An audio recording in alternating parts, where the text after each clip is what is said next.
importantes y que me van a ayudar a definir si esa madre está entrando o no en un trabajo de parto.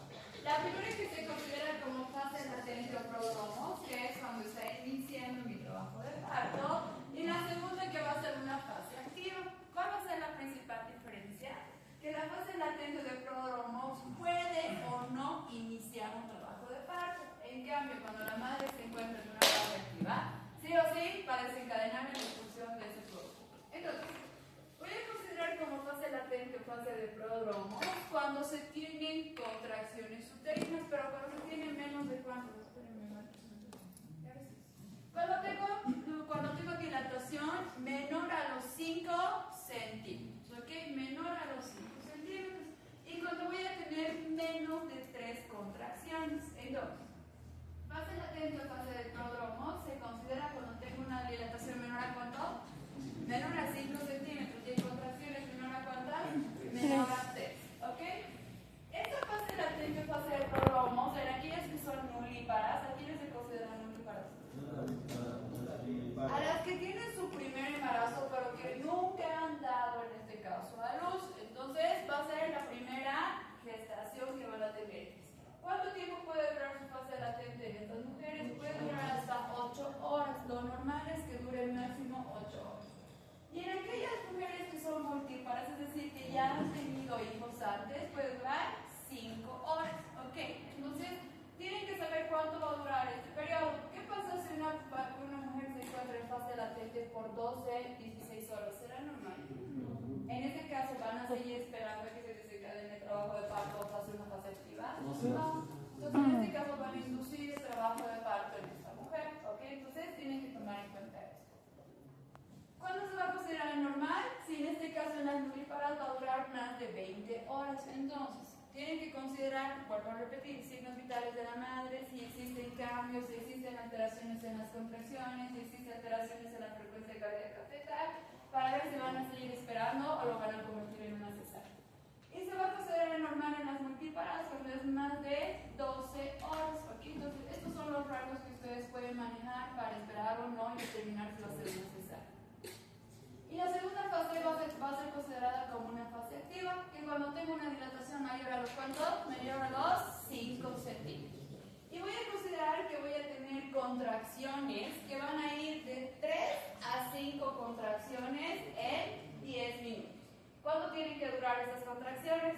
De 30 a 90 segundos. Entonces, vuelvo a repetir cuál es la definición de trabajo de parto en fase activa. Cuando la dilatación es mayor a ¿cuántos centímetros? Mayor a 5. ¿Cuántas contracciones tienen que ver? De 3 a 5. ¿Cuánto tiempo? En 10 minutos. ¿Y cuánto tiene que durar cada contracción?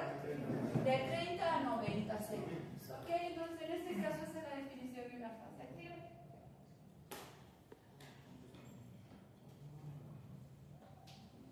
Entonces, esta fase activa, esperen un momentito.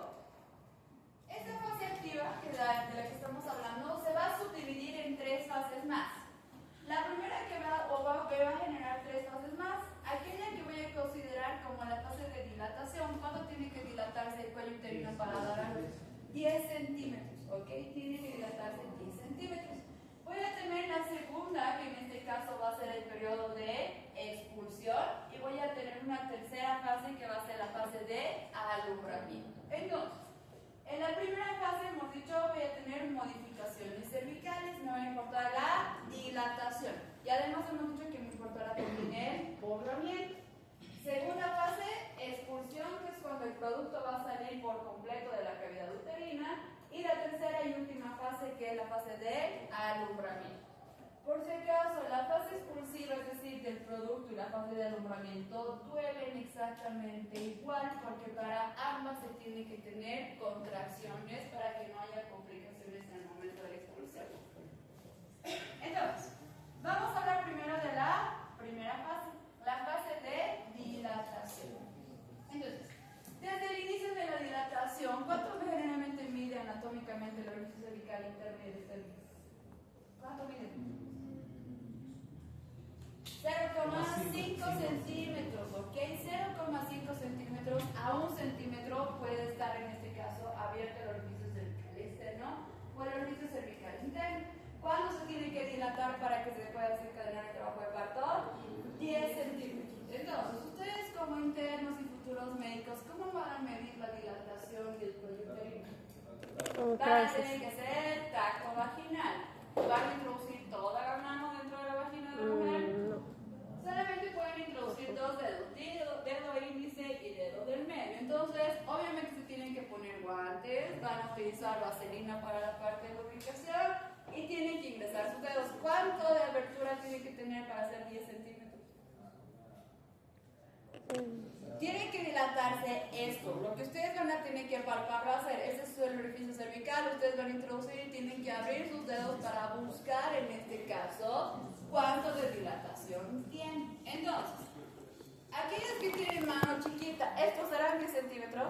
Centímetros. Entonces, tengo que cambiar la angulación y estos sí van a centímetros. Entonces, lo que tienen que hacer es llenar 10 centímetros. Están con hojas, ¿no?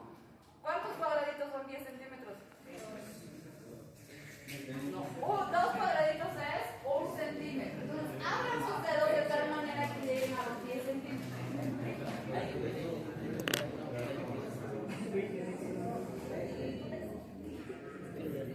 Ya está, tienen que ser 20 cuadraditos para que sea 10 centímetros. Exacto. Eso es lo que tiene que medir el cuello cervical de una mujer para considerarse como una dilatación completa. ¿Ok? Entonces, ¿ya han medido todos? Ya, ok. Entonces, ¿cuándo yo voy a considerar que ya puedo internar a una mujer en la fase de dilatación? ¿Con 1 centímetro? 2 centímetros, 3 centímetros, 4 centímetros. Se las empieza a ingresar a la sala de internación cuando ya tengo 3 centímetros de dilatación. Entonces, otra vez en sus cuadraditos cuenten 6 centímetros y abran en ese tamaño sus dedos. 6 centímetros. Los 3 centímetros son 6 cuadraditos. No. Cuando ya tenga ese tamaño de apertura el cuello cervical, ustedes ya tienen que internar y tienen que ingresar a su paciente para que se quede bajo observación. ¿Ok? Entonces, a partir de los 3 centímetros ya se puede internar a una paciente.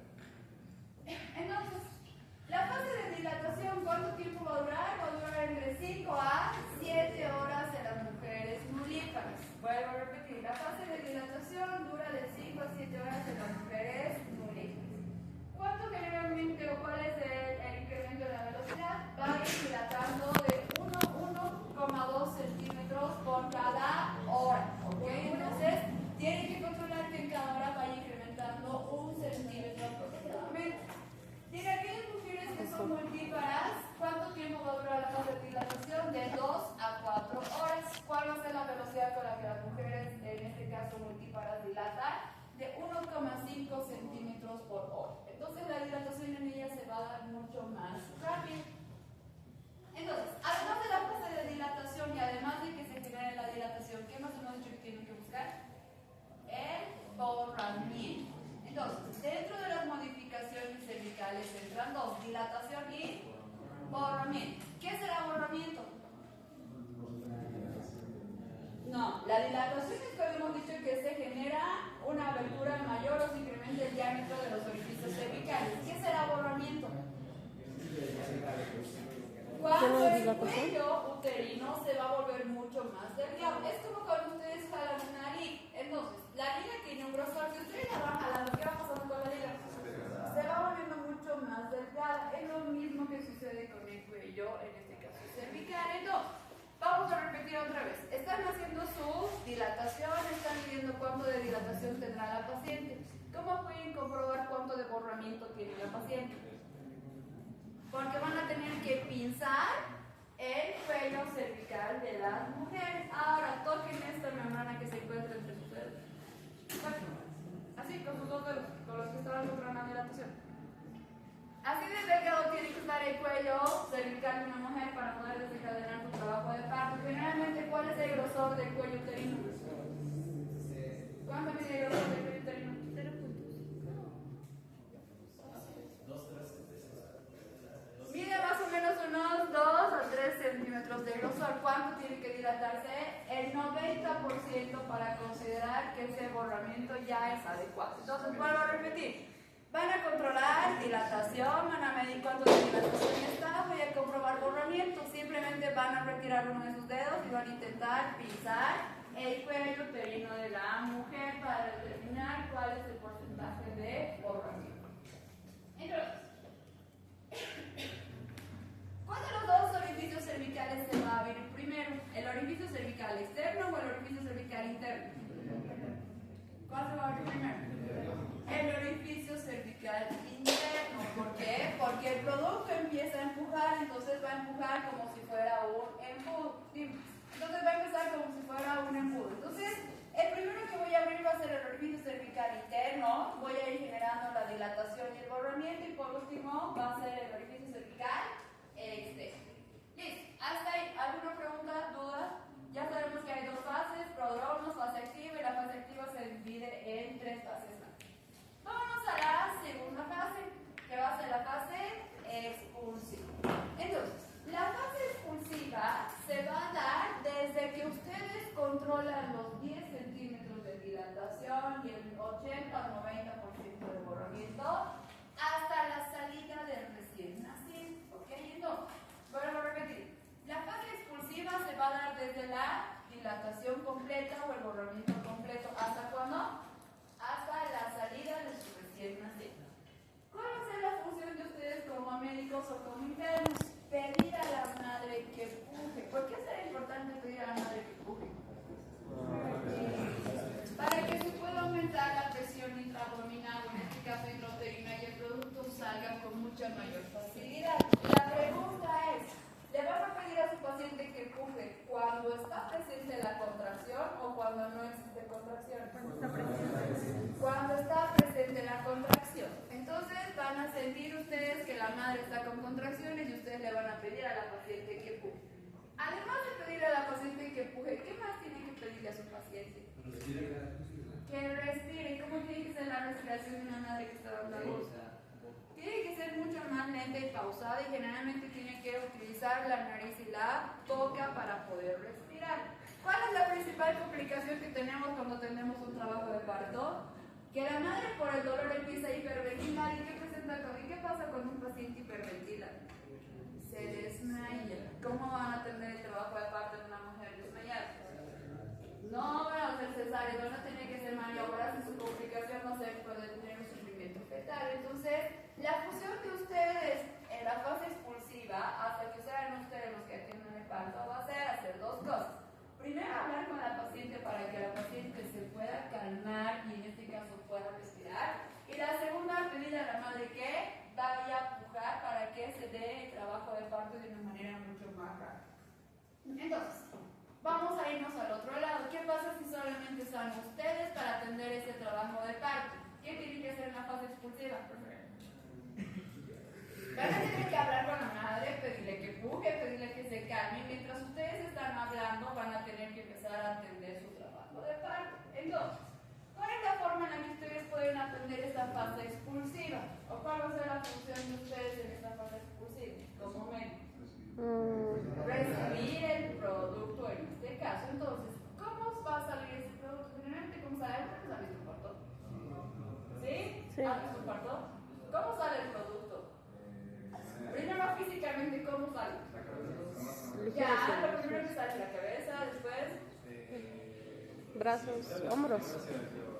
El hombro, uno de los hombros tiene que salir.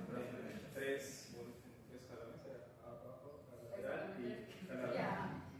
Eso se hace si está capacitado. Si no, la misma madre expulsa, pero con más complicación se tarda más. exactamente. Ya, entonces, para la fase expulsiva, por si acaso, atender el trabajo de parto es lo más complicado que van a hacer durante su vida médica. ¿Ok? ¿Por qué? Vuelvo a repetir. La función de ustedes en la fase expulsiva va a ser hablar con la madre, pedir que controle la respiración. Segunda cosa que van a tener que hacer, van a ser evitar que la madre tenga desgarros en la región perineal. Entonces, ¿por qué les pido que sean diestros con ambas manos? Porque con esta mano van a atender al producto y esta mano, ¿qué va a estar haciendo? Protegiendo la región perineal para que eviten desgarros. Entonces, solamente pueden atender el trabajo de parto con una mano hasta que salga la cabeza, ¿ok? La función de ustedes va a ser sujetar el cuello del producto. Entonces, ¿cómo se sujeta el cuello? Dos dedos. Estos dos dedos tienen que ir clampeados en la parte del cuello y con el resto de la mano sujeta la cabeza. como mencionaba su compañero Marco Antonio. Entonces, generalmente no son jalones, generalmente tienen que girar. ¿Por qué tienen que girar el producto? Para que salgan los hombros y no me generen desgarros en la mano. ¿Ok? Entonces, ¿voy a girar o voy a jalar al producto cuando está la contracción o cuando no existe contracción? ¿Cómo está la contracción? Cuando está presente la contracción, se mueve el producto. ¿Por qué no lo puedo mover antes? ¿O por qué no lo puedo mover cuando no existe contracción? Porque me va a generar un mayor dolor. Porque lo único que van a generar va a ser dolor en la madre. Entonces tienen que esperar a que existan las contracciones. Entonces, ¿qué va a ser lo primero que va a salir? La cabeza del producto. Entonces, la función de ustedes será sujetar la cabeza y será sujetar el cuello. ¿Qué va a salir después generalmente? Los hombros, y lo último que sale son los miembros inferiores y que solo que sale mucho más rápido. ¿Ok? Entonces, sujetar al producto. En el simulador lo vamos a hacer y van ustedes a sujetar al producto para ver cómo van a atender su próximo de pan. ¿Ok? Entonces, una vez que ya ha salido el producto, ¿qué más? Yo les preguntaba, ¿en qué condiciones físicas sale el producto? ¿Saldrá húmedo? Sí. ¿Saldrá resbaloso? Entonces, ¿cuál va a ser la siguiente función principal que tengan ustedes? Cubrir. Que no se les resbale el producto. ¿Ok? Que no se les caiga el producto. Sí. ¿Ha pasado casos Claro, ha habido recién nacidos que han muerto porque las personas que estaban atendiendo los han dejado caer. Por simple lógica, ¿qué es lo primero que va a impactar desde el recién nacido? La cabeza. La cabeza de un recién nacido está solidificada. No. El impacto va a ser directo al cerebro. Sí. ¿Se va a morir su paciente? Sí. ¿Se va a ir a la cárcel? Sí. ¿Existen muchas posibilidades de que el producto se resbale? Sí. Ok, entonces, recuerden. Ajá. El producto va a salir totalmente húmedo, sale totalmente mojado, está con sangre, tiene secreciones, está con líquido amniótico, en algunos casos sale con metono, exactamente. Entonces, ¿por qué se sujeta la cabeza principalmente? Porque es el lugar donde generalmente ustedes pueden sujetar o tranquear las manos para que el producto no se resbale. Si ustedes lo sujetan del brazo, se va a resbalar el brazo de sus hijos. ¿Ok? Entonces, tienen que sujetar de manera adecuada el producto para evitar que tengamos este proceso. ¿Ok? Entonces, generalmente la sala de partos tiene una pequeña membrana que les cubra a ustedes, en este caso tiene un campo estéril para prevenir que el producto se caiga. Cuando generalmente tienen complicaciones, cuando tienen partos en situaciones de emergencia, en la calle, evitarse, en los baños públicos, etc. ¿Ok? Entonces, van a tener que atender esos trabajos de parto. Sí, generalmente esa va a ser la función de ustedes. Entonces,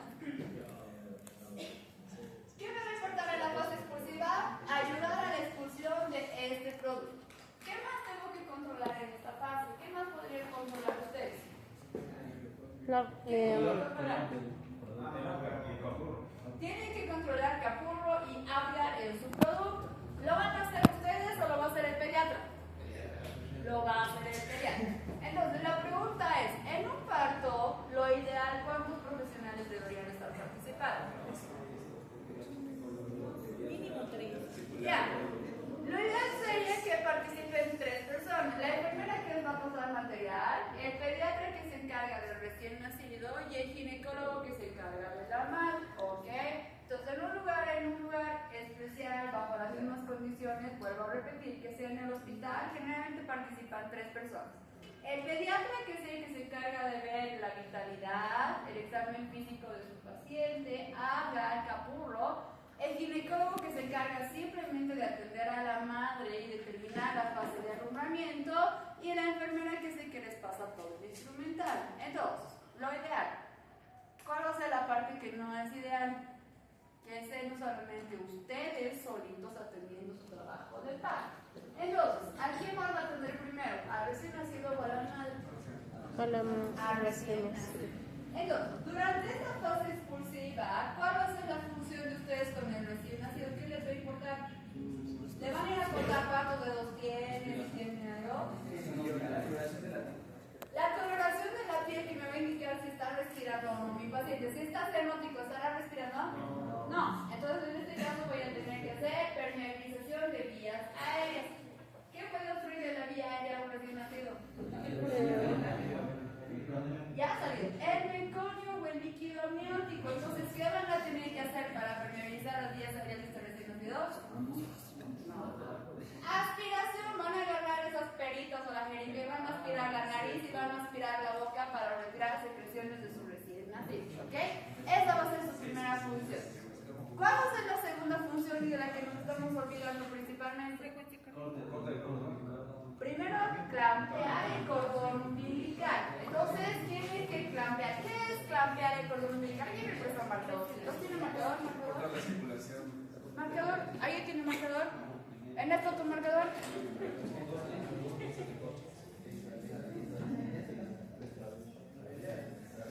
Gracias.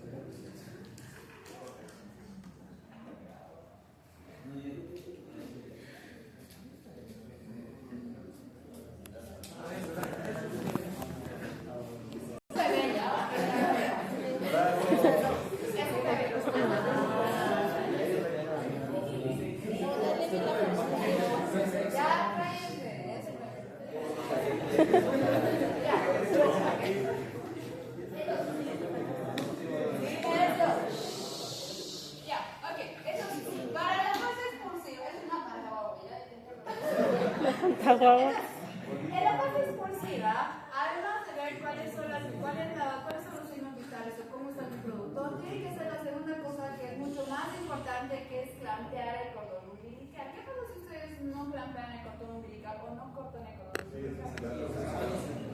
No se va a desarrollar, no está cortando nada.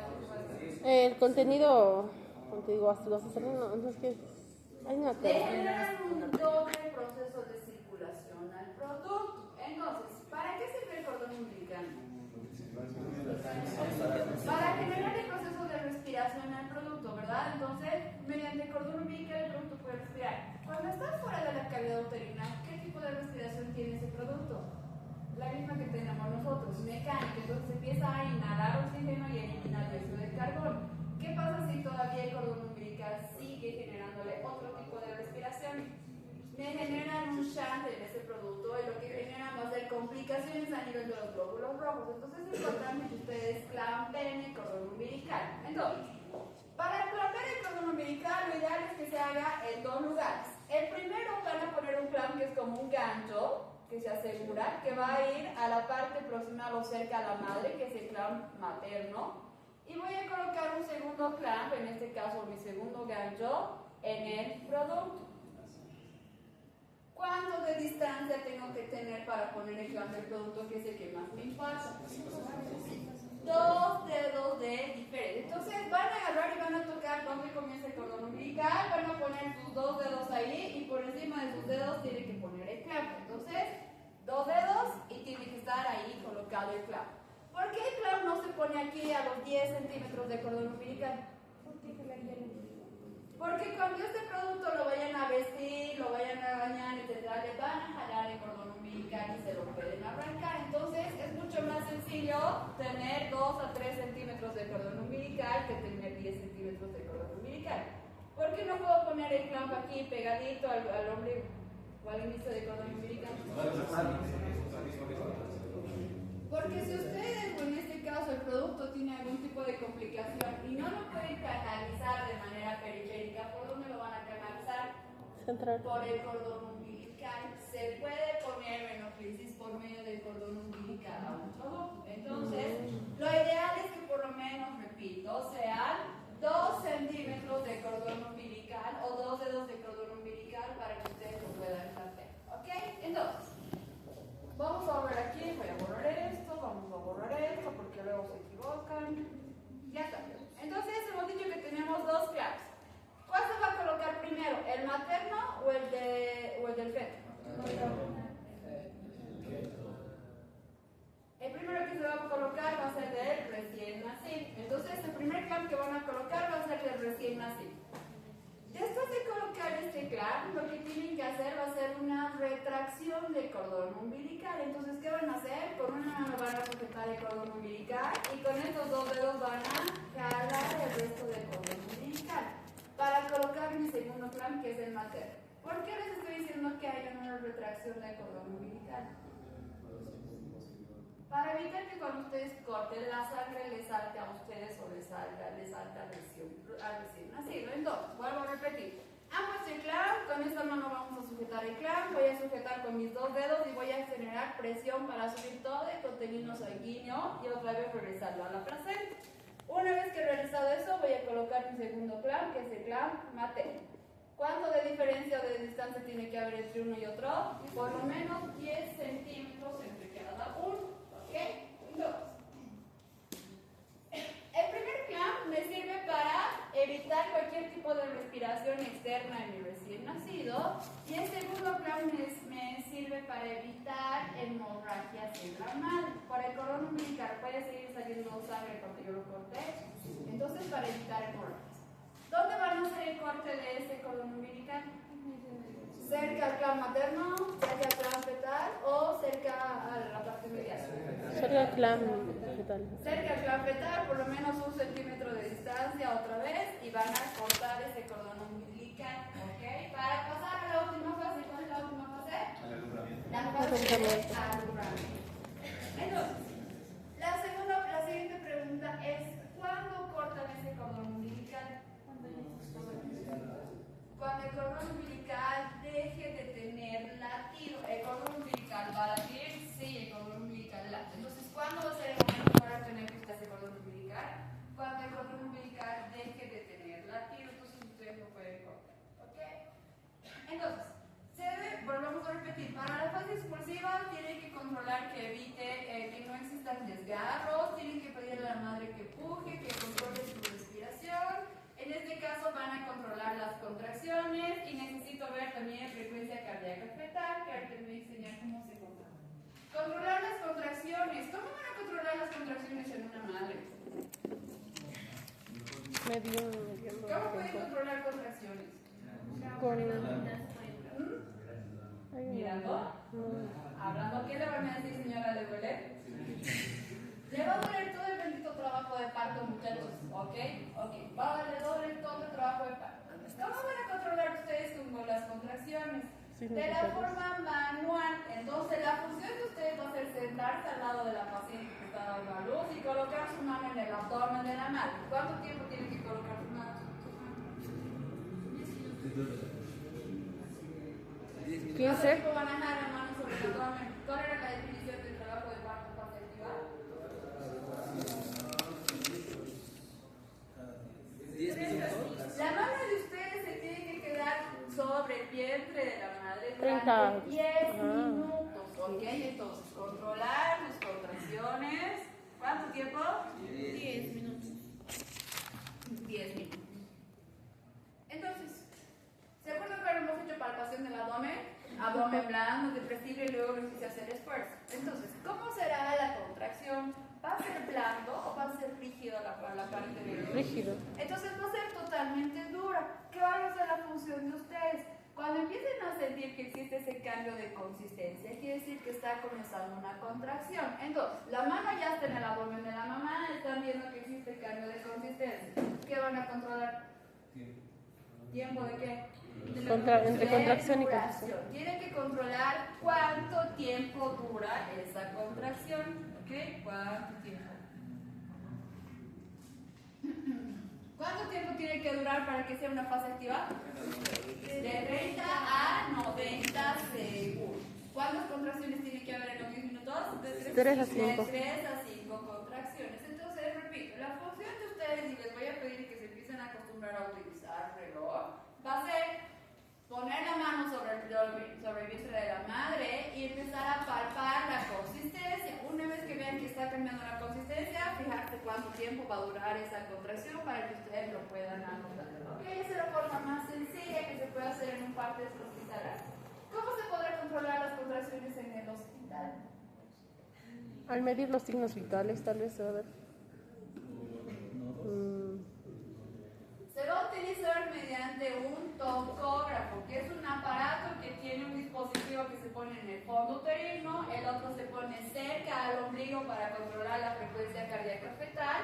Y como un electrocardiograma les va a salir un informe de cada vez que existan contracciones en la madre o cada vez que existan periodos de relajación. Entonces, en el hospital lo hacen mediante tocógrafo, así se llama, ¿ok? Mediante tocógrafo.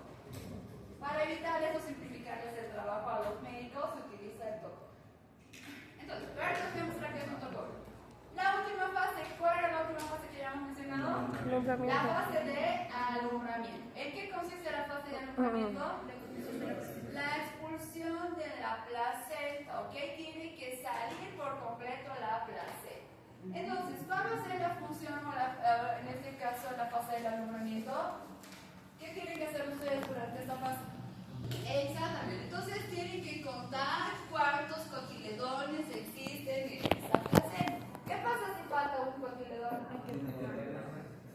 Van a tener que hacer primero tracción manual, van a tener que apretar el útero para que salga todo el contenido que se encuentra dentro del útero, y si pese a eso no encuentran el cotiledón, van a tener que hacer limpieza uterina en esa paciente. ¿Ok? Entonces, lo importante va a ser que ustedes vean cuántos cotiledones tenga la paciente. ¿Será adecuado que ustedes jalen la placenta de la paciente? No. ¿Por qué no? Porque además de generar el desgarro, la mayor complicación que pueden tener va a ser que el pie tan noble cambie la forma al útero. Entonces, ¿qué va a pasar? Este es el útero, y la placenta se supone que se encuentra adosada acá, ¿verdad? Ay. ¿Qué pasa cuando ustedes, los internos, empiezan a tener sueño y ya no quieren atender el trabajo de parto? Empiezan a traccionar el cordón umbilical. ¿Qué está fuera del cordón umbilical? ¿Cuál es la mayor complicación que voy a tener con esto? Que la placenta no se haya desprendido por completo. Entonces, ¿qué va a pasar? Va a jalar el fondo uterino y ustedes sacan el fondo uterino, es decir, dan la vuelta al útero desarmado. ¿Será que pueden volver a acomodar el útero de la paciente? No, va a terminar en una histerectomía y va a ser una paciente que no va a volver a dar a luz jamás en la vida. Entonces, les estoy diciendo desde ya cuál es una contraindicación de que ustedes realicen en este procedimiento: la tracción de la placenta. No sé quién en el anterior semestre, hay un docente en primer semestre que les dice que lo adecuado es que metan su mano y saquen la placenta. Olvídense de eso. ¿Ok? Olvídense de eso. No se tiene que sacar. Si en algún punto no sale la placenta, ¿cuál será la función si es un parto extrahospitalario? Que ustedes la lleven a la paciente al hospital, se supone que lo van a llevar al hospital y ahí se hará una cesárea, o la podrán operar o se hará una limpieza. ¿Ok? Vuelvo a repetir, está totalmente contraindicado que ustedes arranquen o jalen la placenta de su paciente. Ya, ok.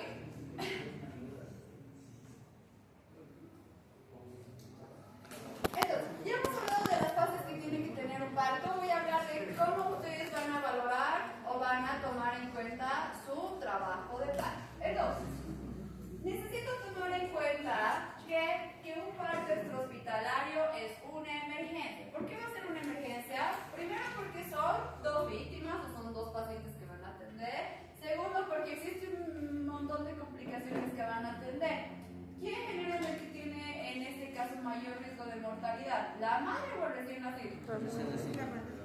La madre o el recién nacido. Ambos. En este caso, la tasa de mortalidad de ambos va a ser exactamente la misma. De diferentes causas, sí. Este recién nacido, ¿cuáles serían las causas de muerte? ¿Asfixia? Puede ser una asfixia, una hipoxia, ¿qué más? Puede ser que estén en una posición inadecuada y jamás desencadenen este trabajo de parto y ustedes estén aquí en la universidad atendiendo el trabajo de parto. ¿Qué más?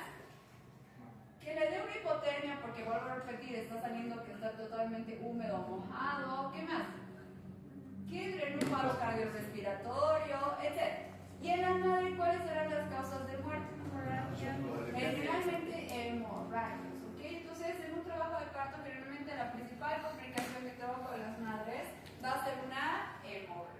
Entonces, ¿cómo pueden valorar ustedes un trabajo de parto y evitar las complicaciones antes de que se desencadenen? Primero, controlar la dinámica uterina. ¿Cómo voy a controlar? ¿Qué voy a tomar en cuenta de la dinámica uterina? Antes, cuando voy a hablar de dinámica uterina, ¿qué vamos a ver? ¿Qué van a controlar? Contracciones. Cuando hablo de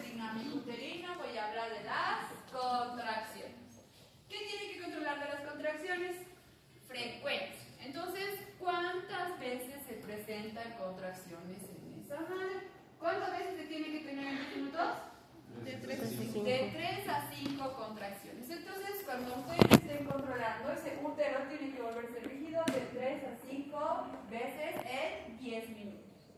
Necesito determinar la intensidad. ¿Será que la intensidad la van a controlar con su mano también? ¿Cómo podrían controlar la intensidad? Este es un cardiotocógrafo. Entonces les presento a su tocógrafo. El tocógrafo me va a indicar cuál va a ser la intensidad de las contracciones. Entonces cada uno de sus picos va a llegar a cierta medida. ¿Cuál medida? De 30 a 50 milímetros de mercurio para considerar que esa contracción es adecuada.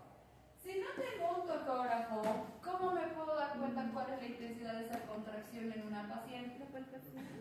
Además de la palpación. No, la presión arterial no. ¿Qué se va a incrementar con una contracción? ¿Qué significa se altera cuando les duele algo? La frecuencia cardíaca. La paciente además de esto va a estar taquicárdica, ¿ok? Y además obviamente la paciente va a estar gritando, ¿ok? Entonces va a estar gritando, va a estar llorando. Ustedes se van a dar cuenta que la intensidad de esa contracción sí es bastante importante. Si están en el hospital, ¿qué van a utilizar? ¿Cuánto tiene que ser la intensidad de una contracción adecuada? De 30 a 50 milímetros de mercurio. Y lo tercero que pueden controlar también de forma manual, si es que no tienen ningún instrumento, va a ser la duración, que es el tiempo que transcurre desde el inicio de una contracción hasta que esta termine. Vuelvo a preguntarles, ¿cuánto tiene que durar una contracción? De 30 a 90 segundos. Ok, entonces, vuelvo a repetir, dinámico uterina, simplemente cuando vayamos a hablar acerca de contracciones uterinas. Segunda cosa que necesito observar o valorar, salida de líquido amniótico en una paciente. Entonces, ¿cuándo se van a dar cuenta que una paciente ha tenido salida de líquido amniótico? ¿Qué es lo más común?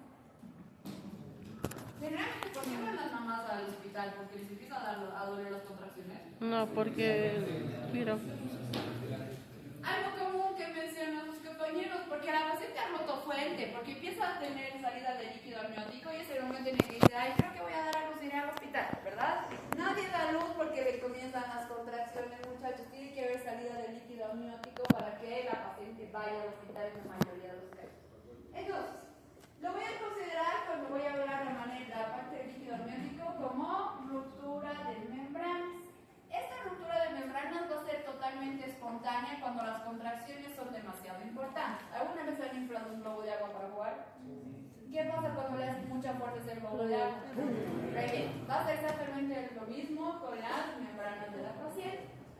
Entonces, si ustedes dan a ver, necesitan preguntarle ruptura de membranas a la paciente, ¿qué será importante que ustedes pregunten? ¿Hace cuánto tiempo ha roto membranas? Porque recuerden, si ya ha roto membranas, si ya tengo salida de líquido amniótico, ¿ese producto será que sigue vivo? Es una pregunta que se tienen que hacer. Segundo, mientras más tiempo pasa de la salida de líquido amniótico y el producto se quede en la cavidad uterina, mayores complicaciones como infecciones va a tener este producto. ¿Ok? Entonces necesito preguntar ¿hace cuánto tiempo? ¿Qué más me importará preguntarle? La cantidad, si puede determinar cuánta cantidad de líquido amniótico ha salido y qué más.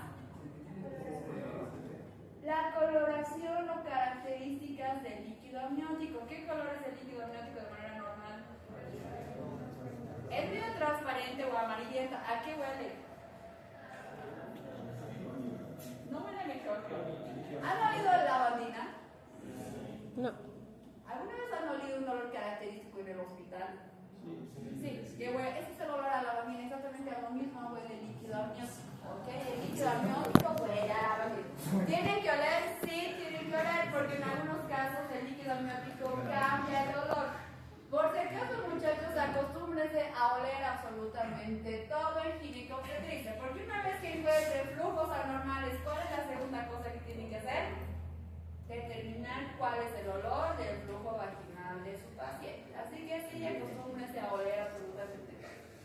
Entonces, pérdida de líquido amniótico, tres cosas que voy a preguntar. ¿Hace cuánto tiempo he tenido la ruptura de membranas? ¿Cuánto de líquido más o menos ha eliminado a la paciente? Y tercero, características del líquido amniótico. Ahí hay una tabla o existe un cuadro que les he dejado donde están las alteraciones del color del líquido amniótico. Entonces, si la madre en este caso les dice que el líquido amniótico es rojo, ¿de qué van a sospechar? de algún tipo de sangrado. Puede ser que el sangrado venga de la madre, puede ser que el sangrado venga del producto. Sea como sea, este trabajo de parto tiene que ser adelantado. Cuando es de color amarillento, quiere decir que el paciente, o en este caso el producto, ha tenido su primera defecación, que es el meconio, ¿ok? Ya está pigmentando el líquido amniótico.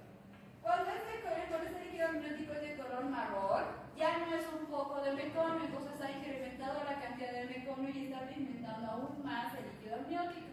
Y cuando es de color verde y tiene una consistencia como si fuera puré, ese paciente, o en este caso el meconio, ya es mucho más severo y en este caso van a sospechar de sufrimientos fetales en su paciente. ¿Okay? Entonces, cambios de coloración.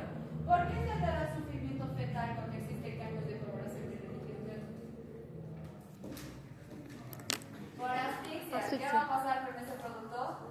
Va a tener déficit neurológico. Amniótico presente, cambia su respiración. ¿Cómo va a empezar a respirar?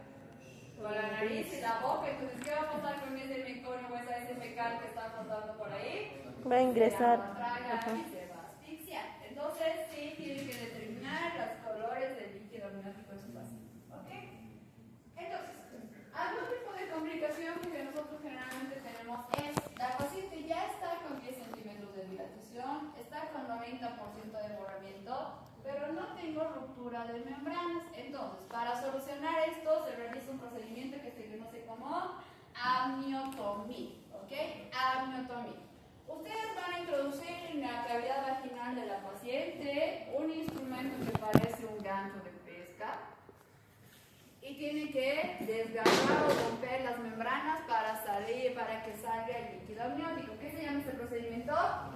Amniotomía. ¿Ok? Entonces necesito realizar amniotomía en la paciente.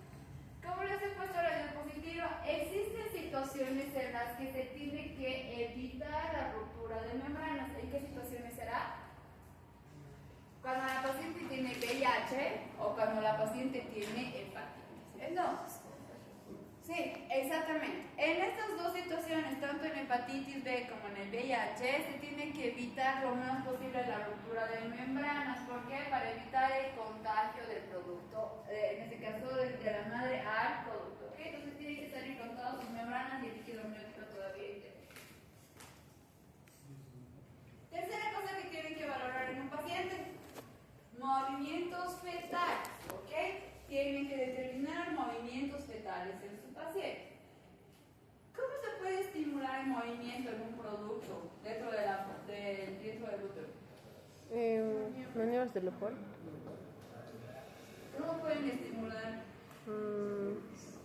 No se puede sacudir, dejan de moverse los productos, ya lo intenté. No. ¿Cómo pueden estimular? La madre puede estimular los movimientos fetales, estimulando en este caso la voz o hablando con el producto. ¿Ok? Entonces, sí, las madres generalmente estimulan los movimientos fetales. Si la madre no puede estimular el movimiento fetal, entonces ustedes tienen que buscar el dorso del producto, porque van a tener que palpar dónde está la espalda de ese producto y frotar la zona donde se encuentra el dorso para ver si el producto se está moviendo o no. ¿Alguna vez han visto cómo se mueve un recién nacido? ¿O cómo se mueve el producto dentro del útero de la madre? Sí. Sí, es lo más feo que pueden ver. ¿Ok? ¿Por qué? Porque solamente sale los vértices y se ve lo que se mueve la piel de la paciente. Entonces tienen que ver movimientos fetales. Si no existen movimientos fetales o ustedes estimulan y no existen movimientos fetales, ¿cuál será la siguiente pregunta en su paciente? Está vivo. ¿Cómo le van a preguntar eso a la paciente? Señora, ¿será que su hijo sigue vivo? ¿Hace cuánto dejó de haber movimientos fetales? ¿Cuándo ha sido la última vez que la paciente ha sentido movimientos fetales de su producto? ¿Ok? Muchachos, entonces, vuelvo a decirles, cada vez que ustedes vean una paciente que esté embarazada, su primera pregunta es: ¿su bebé se mueve? Si les dicen que sí, está todo perfecto. Si les dicen que no, ¿cuál va a ser la siguiente pregunta? ¿Hace cuánto tiempo ha dejado de moverse?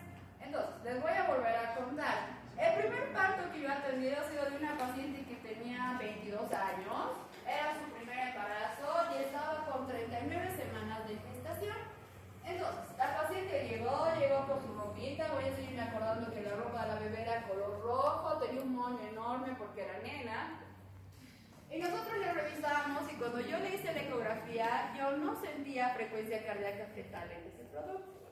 Entonces yo le digo a la mamá, ¿hace cuánto tiempo su bebé no se mueve? ¿O se ha movido el día de hoy? Y me dice, no. Y le digo, ¿hace cuánto tiempo ha sido la última vez que se ha movido? Y me dice, hace 3 días que no se mueve. Un producto de 39 semanas de gestación. Lo normal que no se mueva así, porque puede ser que ya esté encajado, ya esté en este caso en el lugar donde está acomodado para desencadenar el trabajo de parto. Entonces, hemos vuelto a hacer la ecografía y no, definitivamente no tenía frecuencia cardíaca fetal. Entonces, si la mamá hubiera ido hace 3 días al hospital, el desenlace hubiera sido distinto.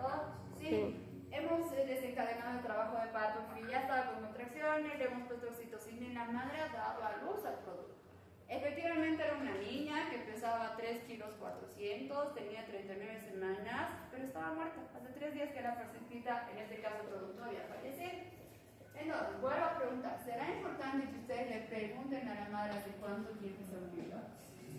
¿Y cuál va a ser la función que ustedes van a tener en el control prenatal? Decirle a la mamá que si su producto deja de moverse, tiene que ir al hospital, ¿ok? Simplemente hablando con los pacientes, ¿pueden evitar cualquier tipo de situación? Sí, ¿ok? Entonces, en este caso, sí, los movimientos fetales son importantes. Entonces, vuelvo a decir, cada vez que ustedes hagan control prenatal, porque ustedes lo van a realizar, tienen que recomendar a las pacientes que cada vez que su bebé deje de moverse por un periodo de más de 5 horas, tiene que ir al hospital, ¿ok? Para ver si su producto sigue bien o no. Entonces, ¿cuál va a ser su función en este tipo de situaciones como me ha pasado a mí? ¿Atender el trabajo de parto como si el producto estuviera vivo? Sí, se tiene que hacer exactamente igual. Atender la parte de dilatación, recibir al producto, evitar, en este caso, hacer toda la fase de alumbramiento, ¿ok? Entonces, sí, tienen que controlar movimientos fetales en situación. En ese caso ya la prioridad se vuelve la madre, ¿no? ¿Qué? La prioridad en este caso se vuelve la madre, porque digamos el feto ya. Sí, claro. Entonces, en ese caso, exactamente lo mismo, y me acuerdo de todo porque a mí me han hecho respirar paciente. ¿Qué complicaciones puede existir ya que el producto ya está muerto en la madre? ¿Cómo le podría La afectar? madre tenía infección, estaba con una sepsis generalizada, porque el producto obviamente se estaba descomponiendo dentro del útero de la madre. Entonces, complicaciones en ese caso, una infección que generalmente se convierte en sepsis. Entonces, tienen que darle antibióticos a la paciente. ¿Qué? No, se desencadena trabajo de parto normal, tiene que dar su trabajo de parto normal. ¿Qué? Ay, qué feo. Estaba con asfixia, la paciente lo más probable es que se desmaye y tiene que hacer maniobras para desencadenar el trabajo de parto. El bebé estaba asfixiado, estaba con circular de cordón. Ajá, ya. Entonces, tienen que ver dilatación y borramiento, que es lo que les he explicado hace un momento, ¿ok? Dilatación y borramiento. ¿Cuánto tienen que tener de dilatación? 10 centímetros y de borramiento de 80 a 90%. ¿Ok? Entonces es importante que ustedes controlen dilatación y controlen borramiento de sus pacientes. Y por último, la valoración de la frecuencia cardíaca fetal. ¿Ok? Es importante que ustedes sepan cómo controlar la frecuencia cardíaca fetal de un producto. Entonces, se puede utilizar mediante el tocógrafo, que además de controlarme las contracciones, puede controlar la frecuencia cardíaca fetal del producto. ¿Cuál es la frecuencia cardíaca fetal normal? ¿De 120 a 160 latidos por minuto? Intrauterina tiene que ser de 120 a 160 latidos por minuto. Si ese producto está con 200 latidos por minuto, ¿será normal? ¿De qué van a sospechar? Problemas cardíacos. Problemas cardíacos. De un inicio de un sufrimiento fetal, entonces está comenzando a presentar sufrimiento fetal. ¿Y qué pasa si ustedes utilizan o empiezan a escuchar la frecuencia cardíaca fetal y está en 40, 60 latidos por minuto? Está muriendo. En ese caso el producto está falleciendo, entonces ustedes tienen que hacer una cesárea de emergencia para evitar que el producto llegue a fallecer. ¿Ok? Entonces, para la valoración fetal o de la frecuencia cardíaca fetal, puedo utilizar un tocógrafo, que es este que se va a utilizar. Uno de los tocógrafos va en la parte del fondo uterino y el otro va cerca a la parte del ombligo para determinar contracciones y frecuencia cardíaca. La segunda, y que a veces se utiliza cuando no tiene nada más, que se conoce como estetoscopio de Pinar. Sí, estetoscopio de Pinar, que se tiene que poner en la región paraumbilical, quiere decir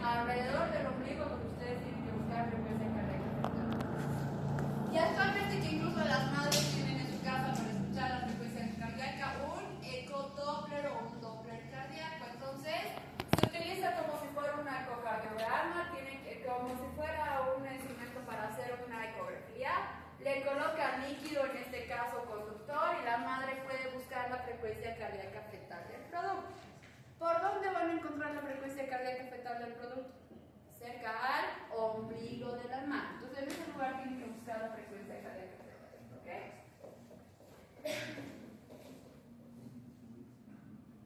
Y por último, lo último que podemos controlar en el paciente, ¿qué más pueden controlar en él?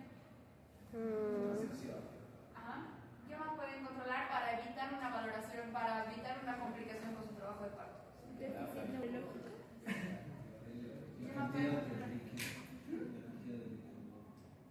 Ya hemos hablado de hidroniótica, hemos hablado de los movimientos fetales, dilatación, borramiento. ¿Qué más será importante tomar en cuenta para evitar complicaciones en un trabajo de parto? Me importará mucho diagnosticar o hablar con la madre antes del trabajo de parto. ¿Qué pasa si es una paciente que no tiene mucha tolerancia al dolor? ¿Será que soporta un trabajo de parto? ¿Cómo pueden evitar una complicación en esa madre? Colocarle o anestesia epidural a la paciente o programar una cesárea en la paciente, ¿ok? Entonces, repito. Además de esto, ¿qué más puedo ver? ¿Será que una paciente que mide 1,50 m o 1,40 m puede desencadenar un trabajo de parto? ¿Qué van a tener que ver en ella? Dilatación. El diámetro de las caderas de la paciente. Si son pacientes pequeñas, muy rara vez desencadenan trabajo de parto. Entonces, para evitar sufrimientos fetales, evitar dolor, evitar todo, ¿qué van a hacer en esa paciente? Una cesárea. Entonces, tienen que hacer una cesárea en su paciente para evitar la muerte tanto de la madre como del producto. Entonces, otra forma que me ayude a diagnosticar si va a ser un parto que necesita maniobras o no, va a ser las maniobras de Leopold. Existen 4 maniobras de Leopold. ¿Necesitan algún tipo de instrumento importante para hacer las maniobras de Leopold? No necesitan nada más que sus manos para poder determinar cuál es la posición o presentación del producto. Entonces, vamos a ir con la primera maniobra de Leopold. La primera de maniobra de Leopold elimina, o en este caso, evalúa el fondo uterino. Entonces, si yo necesito ver dónde está el fondo uterino, ¿qué posición tiene que tener mis manos? Esta posición. ¿Y desde dónde voy a empezar a bajar las manos? Por debajo de las glándulas mamarias voy a empezar a buscar el fondo uterino. ¿Para qué necesito buscar el fondo uterino? Para determinar la edad gestacional del paciente. Entonces necesitan buscar el fondo uterino para determinar la edad gestacional de mi paciente. Si ustedes buscan fondo uterino y está por debajo del ombligo, ¿cuántas semanas de gestación tendrá? Menos de 20 semanas. ¿Será un producto viable? No. Entonces en este caso tiene que hacer tratamiento para evitar ese trabajo de parto. Si va por encima del ombligo, ¿será que ya puede ser un producto viable? En la mayoría de los casos sí, pero igual tengo que determinar edad gestacional en mi paciente. ¿Ok? Entonces, primera maniobra, juntan sus dos manos y buscan el fondo uterino para determinar edad gestacional. La segunda maniobra, ¿qué necesitan buscar? El dorso o la espalda del producto. Necesitan buscar el dorso o la espalda del producto para determinar la posición. ¿Qué es la posición? ¿Qué posiciones conocen en las que pueda venir este producto? Ya, obliga transversal. Cefálico. No, es su presentación. Ay. Entonces, voy a evaluar la posición fetal. Posición va a ser la relación del dorso del producto con uno de los hemicuerpos maternos. ¿Ok? ¿Cuántos hemicuerpos maternos tendrá la madre? 2. ¿Cuáles son? ¿Derecho o izquierdo? Entonces quiere decir hacia qué lado se encuentra la espalda del producto, si se encuentra del lado derecho o si se encuentra del lado izquierdo. Lo normal va a ser que generalmente se encuentre del lado izquierdo, eso va a ser lo normal, ¿ok? Pero ¿qué pasa si ustedes están palpando y no encuentran el dorso del producto, sienten la cabeza y sienten los pies? ¿En qué posición estará ese producto? En una posición transversa. ¿Va a desencadenar un trabajo de parto producto?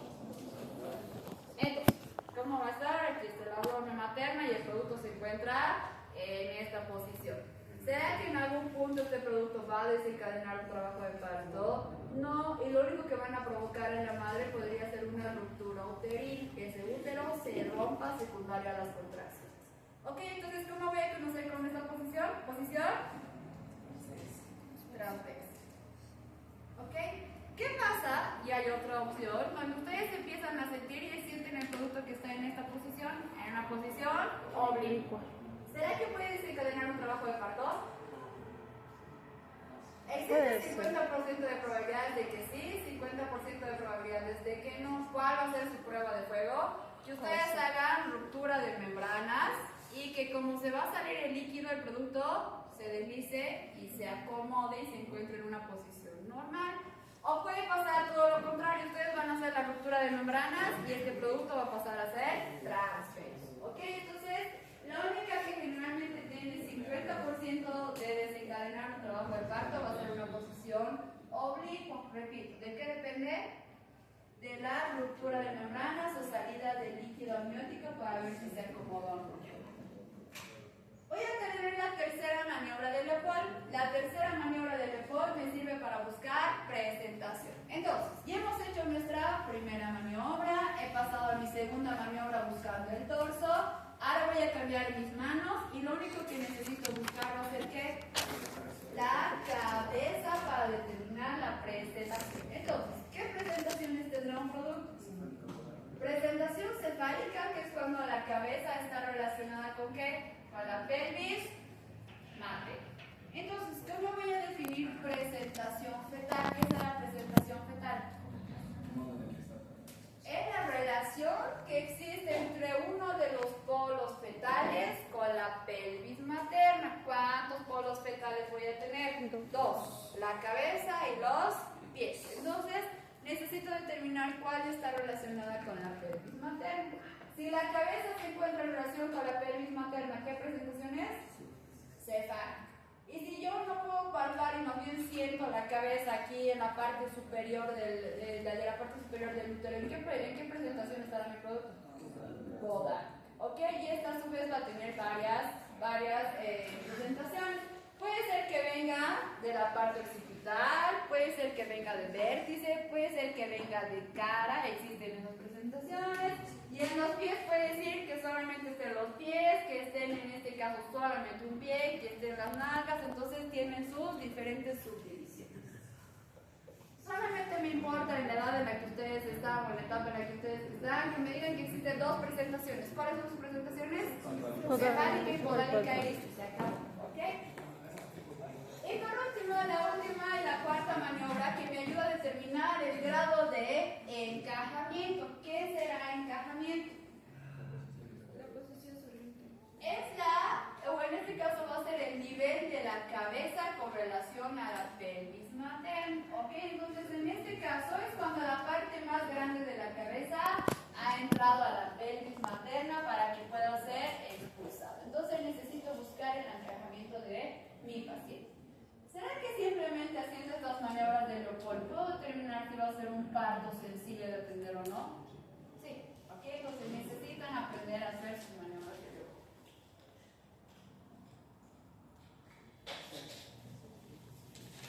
Entonces lo que les mencionaba, posibles complicaciones que yo voy a llegar a tener con un trabajo de parto. Cuando el trabajo de parto no progresa, la madre está con dolor más de 20 horas, más de 24 horas. ¿Van a seguir esperando a que la madre desencadene ruptura de membranas, dilatación, borramiento? No. En este caso se pasa a dos opciones: que estimulen por vía farmacológica o que realicen una cesárea en la paciente. ¿Ok? Entonces cualquiera de las dos. Desgarros perianales. Entonces, esta parte no la sé. Lo más común es que se vaya a desgarrar, en este caso, la región perianal. ¿Por qué? Por el impacto que tiene la cabeza al momento de salir por el conducto vaginal. ¿Ok? Entonces, puedo tener desgarros perianales de grado 1, que son generalmente los considerados normales, que solamente se va a desgarrar la piel. Voy a tener grado 2, que generalmente voy a afectar en esta parte el tejido celular subcutáneo e incluso los músculos de la región perianal. Puedo tener una de grado 3 donde este desgarro ya va a llegar a unirse con la región anal. Y voy a tener una de grado 4 cuando ven ustedes que incluso la región anal también se va a llegar a desgarrar.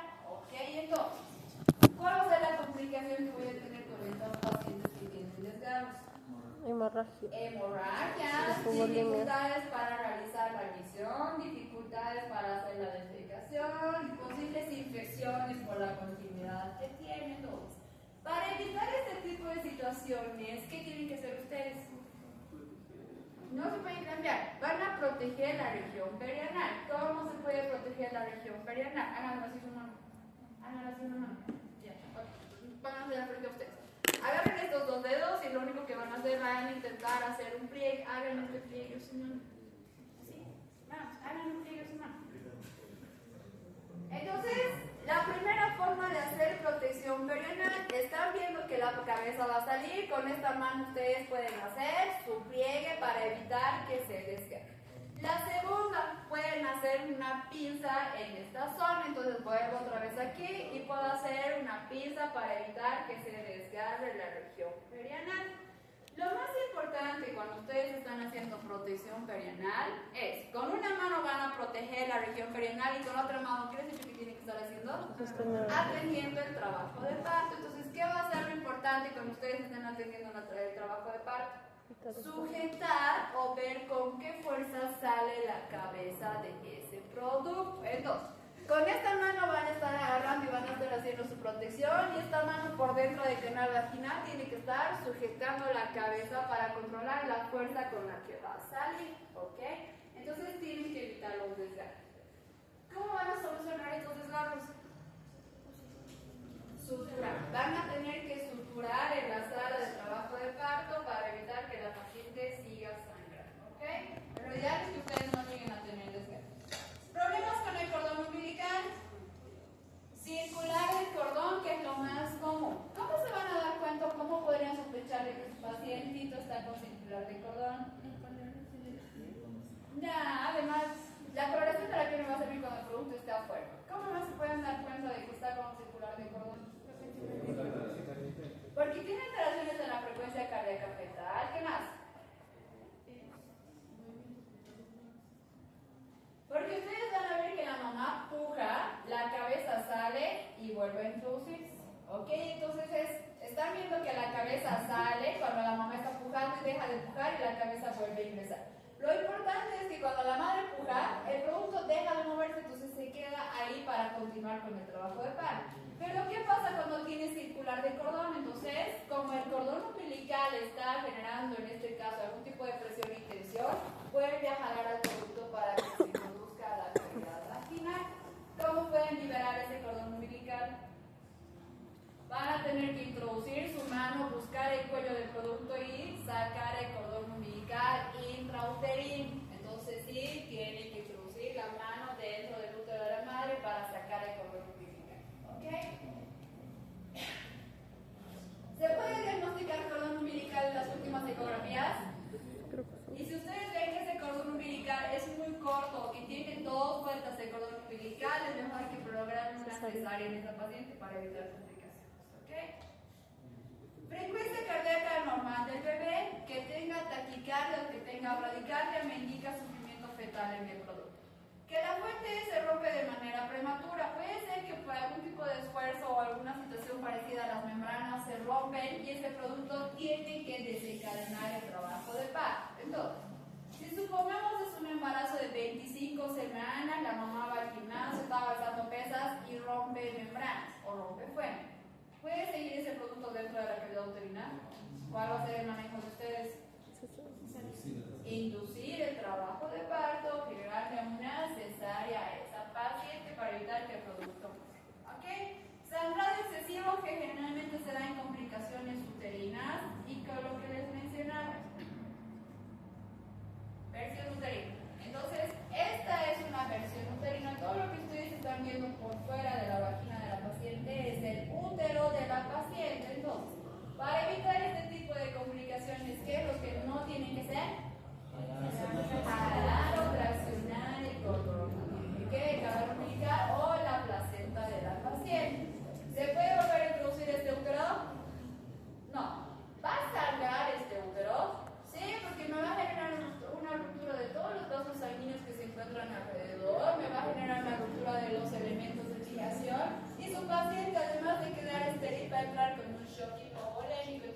está totalmente contraindicado que ustedes realicen esta situación. ¿Ok? Listo. ¿Alguna duda, pregunta, semana? ¿Ok? La siguiente semana. Vuelvo a repetir, el viernes no tengo clases con ustedes, por lo tanto no les puedo dar esta práctica, se las voy a dar yo la siguiente semana. ¿Ok? Entonces en el simulado. Me va a servir mucho más, es mucho más sencillo y didáctico las partes de cómo ustedes tienen que atender un trabajo de parto. Entonces, para esta semana solo necesito que traigan guantes, por favor.